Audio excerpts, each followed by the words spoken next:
The situation is urgent, so I'll get straight to the point.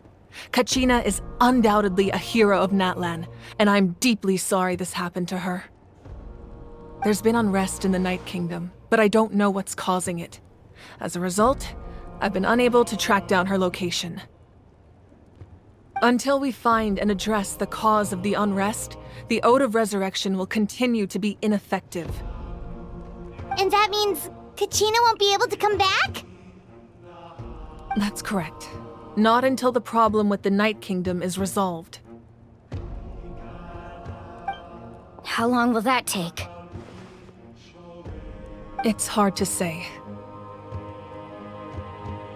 Kachina always dreamed of fighting the Abyss, of doing her part to defend Natlan.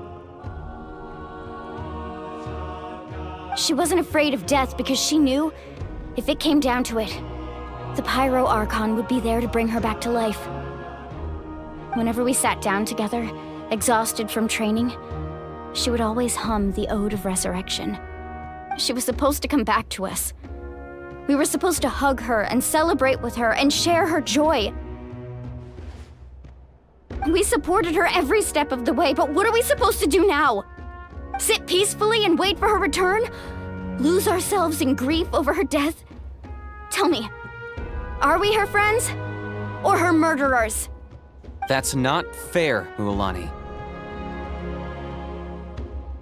It's all right.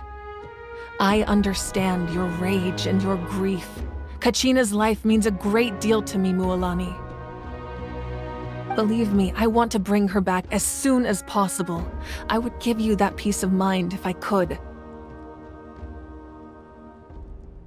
But please, hear what I have to say so I can at least give you a broader picture of the issue we are now facing. Considering the recent attack on your tribe, I believe the Abyss has found a new means of undermining the rules of our nation. You mean... The Sacred Flame. The foundation of our resistance against the Abyss. If we continue to hold the pilgrimage and send teams to fight the Abyss, there will likely be more casualties. But if we stop altogether, the Sacred Flame will only grow weaker. The Abyss will scale up their attacks, and the tragedy we saw with the people of the Springs will only be the first of many. If we compare the two choices, the former seems to be the lesser of two evils. Sorry, I know that may sound harsh, but I bear the name Malipo. Weighing the costs is my duty. The raw truth can be cruel. But we need to understand it if we want to approach this rationally. But what would you say, Mualani? This is personal for you. And unlike Kanich, I dare say it's not a simple case of weighing up which course of action is less painful, is it? No. I can't choose between them, and I don't want to. Saying that one is preferable over the other is disrespectful to the people who suffered. You're saying it doesn't matter whether I suspend the pilgrimage.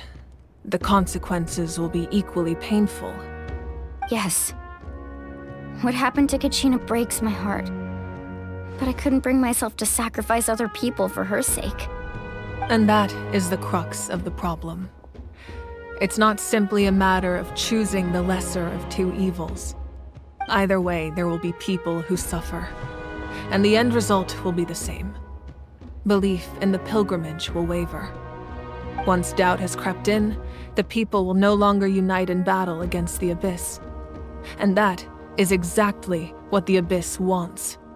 Their ultimate goal isn't to break the rules that make the Ode of Resurrection work.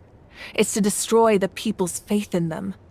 To prevent what happened to Kachina from happening to anyone else, we need to suspend the pilgrimage. So that is my current plan. And in the meantime, I've made efforts to strengthen each tribe's defenses. Then, we have to find another way of strengthening the Sacred Flame to keep the Abyss at bay. This won't be easy. I'll need time to figure out the best approach. I understand your anger, Mualani, but I hope that provided some clarity, at least. Wow. Hyman thought things were gonna get heated for a second, but the Pyro Archon took the time to explain everything so patiently. I owe you an apology, Archon. I let myself get carried away earlier, and I'm sorry. You're right. We need to focus on finding solutions.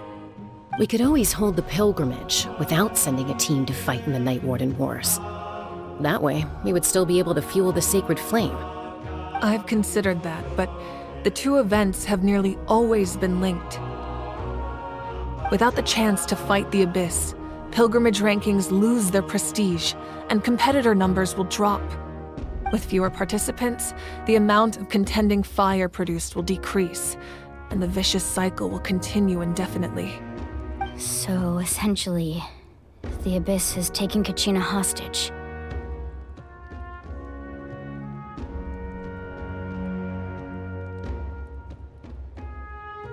You've learned about the concept of ley lines during your travels, yes? The Night Kingdom is something similar. Staying there for a short period of time shouldn't have an effect on the person. But with the Abyss in the picture, it's a different story. Your sense of self will be devoured until eventually you become one with the sea of souls. Imagine pouring a cup of water into a rushing river. You can try to scoop up another cup, but there's no chance it will be the same water you had before. I won't sugarcoat it. That is the danger Kachina is currently facing. Just like you said, Archon. Both of these problems need to be addressed. You can focus all your efforts on dealing with the Sacred Flame. I will go search for Kachina. The Abyss poses the same threat to you as it does to her. It is very possible you will not return. Knowing that, do you still choose to go? Kachina's waiting for us to rescue her. That's all that matters. I failed to protect her during our campaign, but I can make it up to her now. I choose to go as well.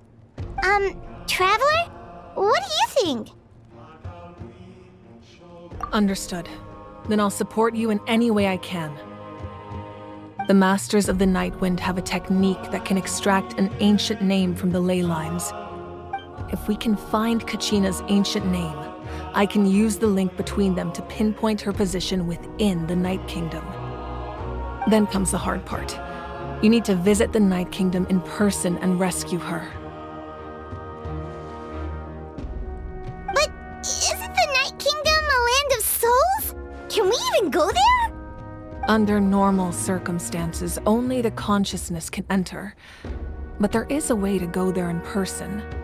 However, know that the Night Kingdom will attempt to repel you, and the Abyss certainly won't leave you be.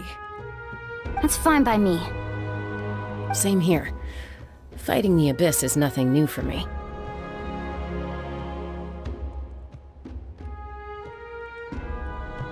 So, Paimon's the only one who's scared? Well, if you're going, Traveler, Paimon's going too. Citlali of the Masters of the Nightwind once created an artifact that can be used to communicate with the Wyab. We call it the Spirit Speaker Stone. It was originally used as a ceremonial artifact wielded by the tribal chiefs, but that spiritual quality also means it can be used to search for an ancient name. That was the artifact I delivered to the Scions of the Canopy a few days ago. Didn't think I'd be hearing about it again so soon. Thank you so much for your help, everyone. Your thanks are unnecessary. I will offer you whatever aid I can, but your fellowship and courage are what will truly decide the success of this operation. Besides, you're the ones helping me. I can only focus on one thing at a time, after all. Traveler, I certainly didn't expect our first conversation to be so serious. I've heard all about your accomplishments. Ever since you arrived, I've been hoping to meet you and offer you Natlan's highest level of hospitality. Why? Why? Is that not what happened in the other nations you visited? Yeah, things were pretty complicated at the start. And, in the middle. But our reputation's solid nowadays. That's more like it. After all, I've heard you're someone who transcends fate.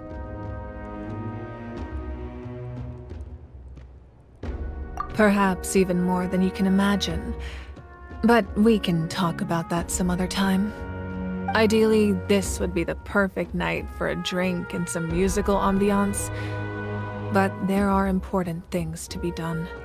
Oh, I almost forgot. Atea was wounded in the fight against the Abyss. She wanted us to give this to you. It embodies fond memories and my strength of will. That's what she asked us to tell you. She said you'd know what that means. I didn't think this day would come so soon. The flames of her life force. I can feel them flowing within the talisman. If things were different, the two of us could have enjoyed the hot springs together while she gave this to me in person. We're supposed to be hot spring buddies after all. But don't worry. This talisman means a great deal to me. I'll take good care of it, and once this is all over, I'll pay Atea a visit.